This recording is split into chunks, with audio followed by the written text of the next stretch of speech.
Hey guitar players, today we're going to talk about drop voicings. So drop 2 voicings, drop 3 voicings, what that even means, how we can practice them a few different ways, how we can relate them to tunes and actually use them in musical situations. And then if you stick around long enough, I'll show you how to add upper extensions into these chords for more interesting, colourful voicings. Chances are, if you're here, you already know a bit about how chords are constructed, but if we were to sit at the piano and take the notes C, E, G and B, we'd end up with a C major 7 chord, and that on the guitar would look like this. Like that. Okay, so now this is okay. This kind of diagonal shape like this is alright. But when we then start to try and invert these particular types of voicings, these root position 1, 3, 5, 7 voicings, when we try and invert them, we end up with some pretty horrible, like impractical shapes. You know, I can just about get that one. It's quite nice. But I'm not getting there in a hurry, you know. It'd be really difficult for me to land on that quickly. If I go again, if I invert that to start on a G, I'm going to end up with... That's okay because the open string, but still it's pretty uncomfortable. And then if I go up to this last one, there is no way I can really do that, you know. I'd have to kind of grow another finger or something, like, or do this, you know, do some kind of two-handed stuff, you know, but still pretty impractical. So a lot of the time on the guitar, a lot of our voicings that we use are what we call drop voicings. Now, if we talk about drop 2, what this actually means is, if you imagine a choir, okay, so you're writing for 4 voices, you've got bass, tenor, alto, and soprano. So you've got a 4-voice chord like that. What we do with the drop 2 voicing is we take this second voice, the alto, and we put it down an octave. We drop it an octave. So if this was C, E, G, B, if I take this note and drop it down an octave, I've got G, C, E, B, like that. So I start on the G. On the fretboard, that gives us this, which is so much easier to actually wrap your hands around like that. Okay, so that's quite nice. Now that we've got it on the fretboard and we can actually play it, we've got something that we can invert. Okay, so the next one along would be this. Okay, so this is starting on a B. I've got B, E, G, C on the top there. I'm on the 8th and 9th frets. If I go here, I'm on the 10th and the 12th. And then the last one, I'm going to go down an octave because it's a little bit too far up the fretboard for me right now, but I end up with this. Now this is a little bit awkward to play, but yeah, it's a lovely one, you know, so it's kind of worth the effort, you know. So there we go. There are 4 C major 7 voicings on the top 4 strings in drop 2. So what we can do now is we can think about transferring this down the string groups. So we've spoken a bit about this with my lessons on triads. If you haven't seen those, go and check that out. But we can take that same chord that we started with, the one with the G in the bass, find the G in the bass on the A string, and I end up with this. Okay, so that's the exact same chord, just in a different string group. Okay, so when I send this through the inversions, so I'm starting on a G, here I'm starting on a B, like that. Here, this is probably, if you've done any jazz playing before, or if you've looked at 7th chords and that type of thing already, then you'll know this one, I'm sure. But this is the one that starts on the C. Again, these are all just drop 2. And then finally the last one, the tricky one, that's the 7th, 9th, 5th and 8th, like that. Okay, and then we can do the same thing on the bottom 4 strings. Oh, that's a nice one, right? That's lovely because you've got this rich second inversion triad down there with the major 7 on the top there. Alright. there's the one with the B in the bass, C in the bass, and then E in the bass like that.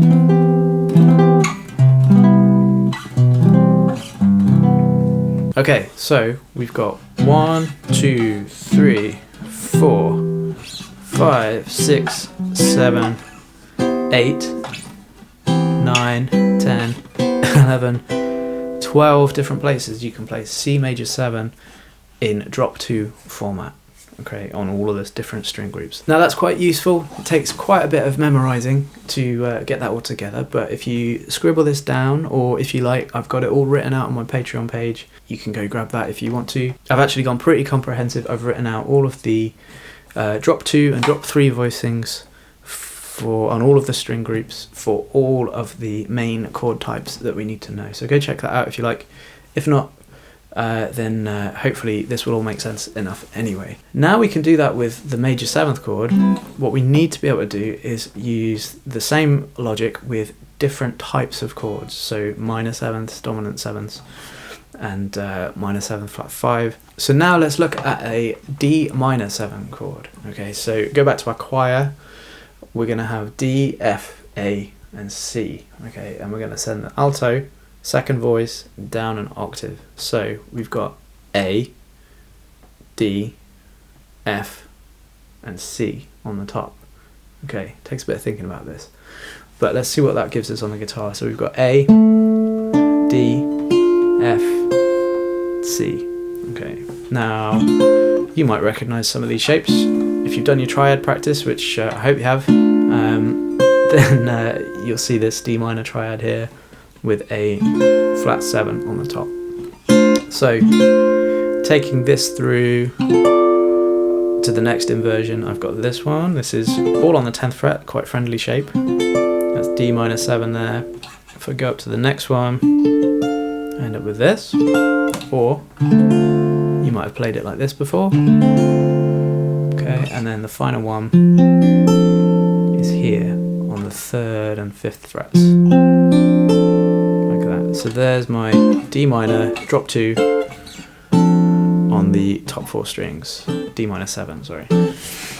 Now we could go through and plot that out through all the rest of the string groups, but before we do that, I want to show you how to then also do a dominant 7th with all of this stuff. So back to our choir, we're going to do G7, which is G, B, D, and F. Okay, take the 5th or the second voice and drop that down an octave. So we're going to start with D, G, B, F, which gives us D, G, B, F, or that. So, alright, so we've got this one, and then if you go to the 3rd fret,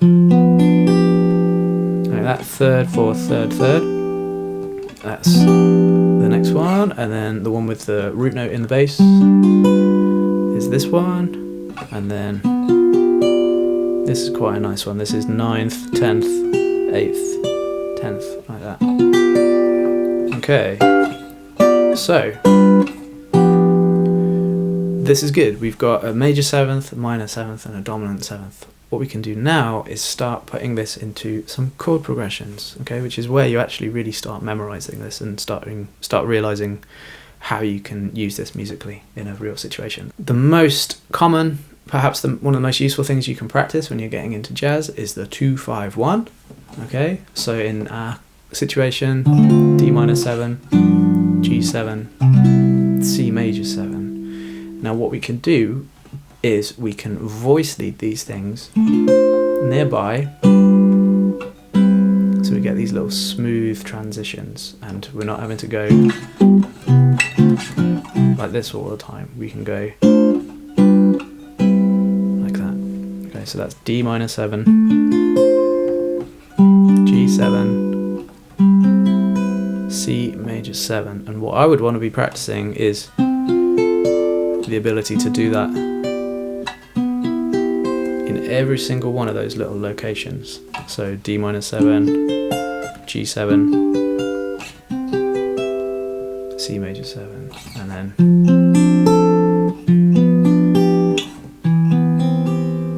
like that.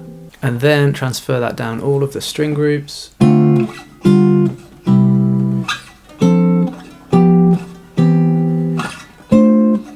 get all of these little collections of 2-5-1s just in small voice leading little locations on the fretboard, which is really quite nice. So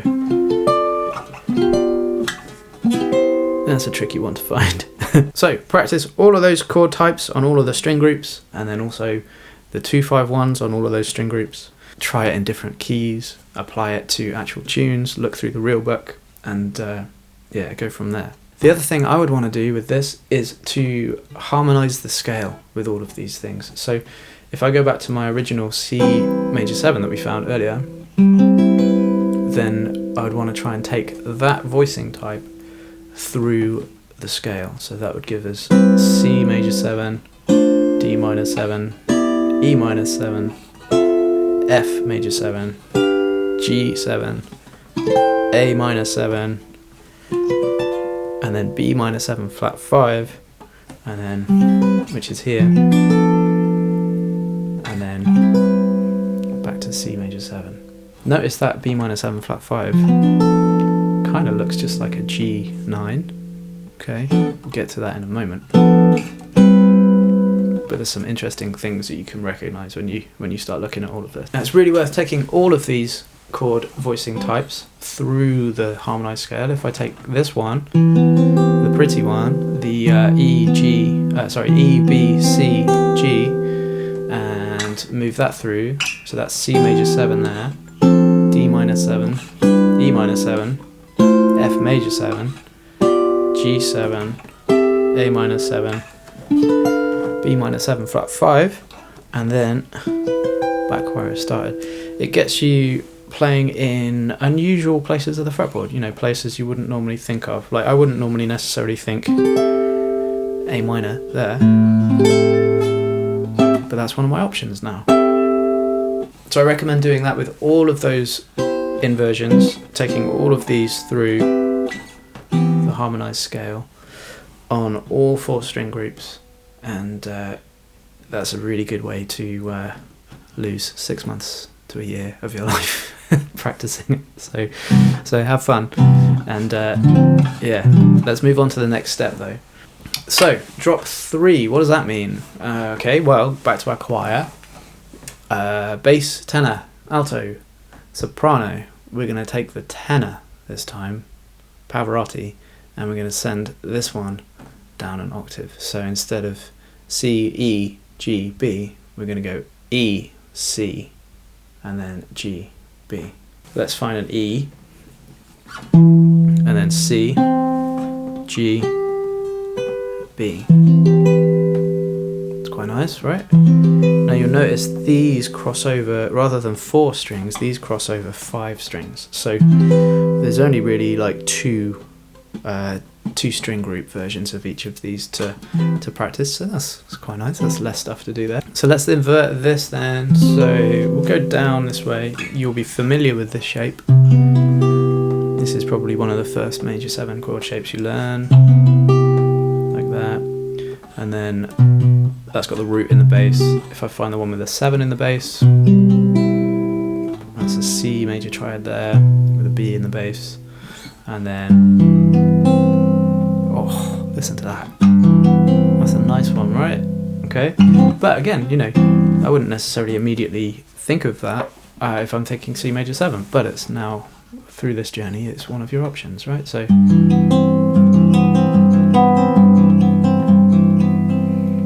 now the great thing about all of this is it doesn't just apply to jazz. You can apply this to any type of music, really. If you take that one, you know, if you're a singer-songwriter, you know, you could, that's quite an inspiring chord to listen to. You could probably come up with some riffs around that, you know, and then explore some of the other shapes. You know, this one, you know, you'll find lots of use in all of this stuff, whatever type of genre you play.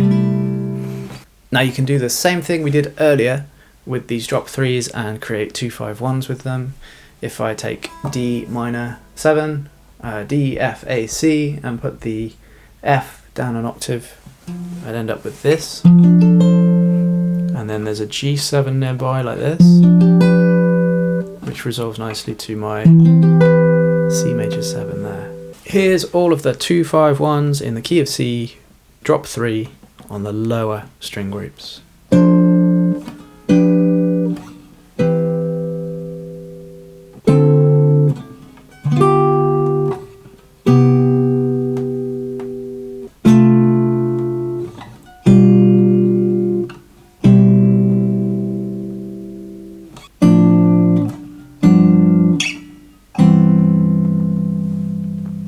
And the higher string groups,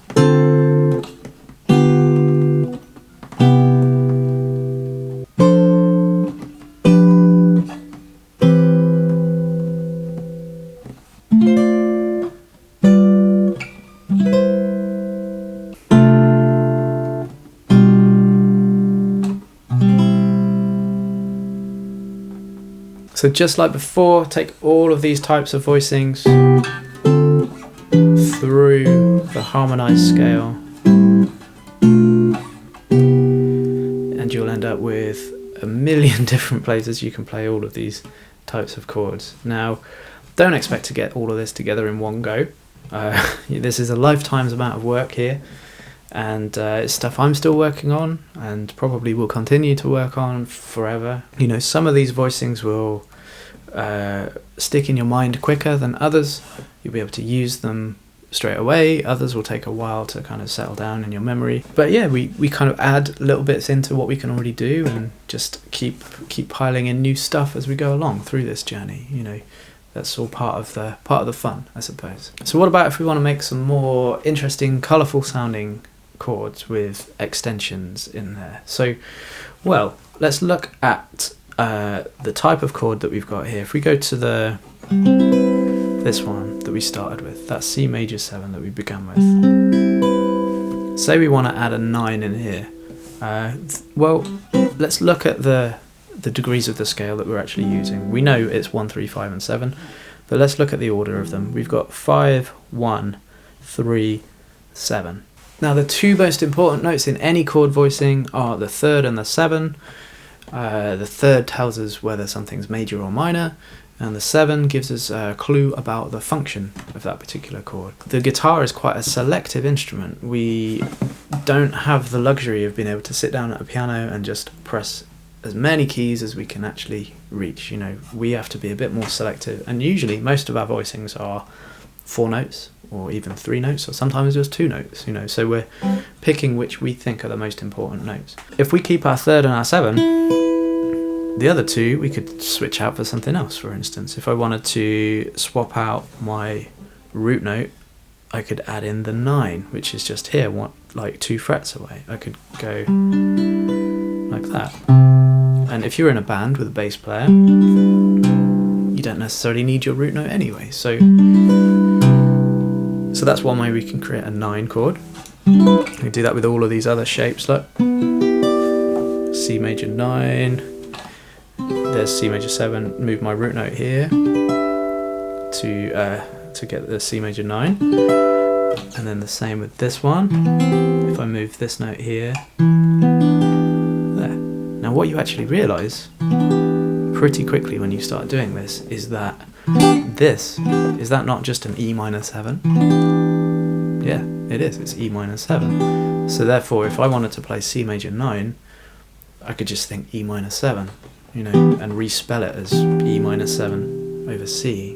You know, I did a video a while back about respelling chords, which kind of touches on this subject, mostly with triads and that type of stuff, but it kind of covers this concept a little bit. So go and watch that if you haven't already. But yeah, if I need to find C major 9, I can just go E minor 7, and my bass player plays a C, and there we go.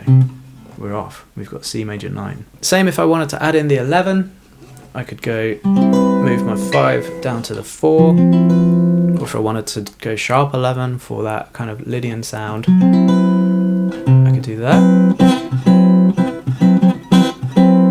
Okay, so you're just basically taking some of the notes that we don't necessarily need to give us more information about the chord and just kind of swapping them out for ones that would give us more information about the chord. So here I could make C major 7 sharp 11, by taking my fifth and dropping it a semitone, like that.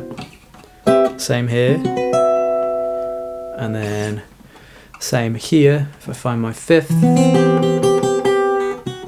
put that there. That's a bit awkward, but it's there if I wanted it.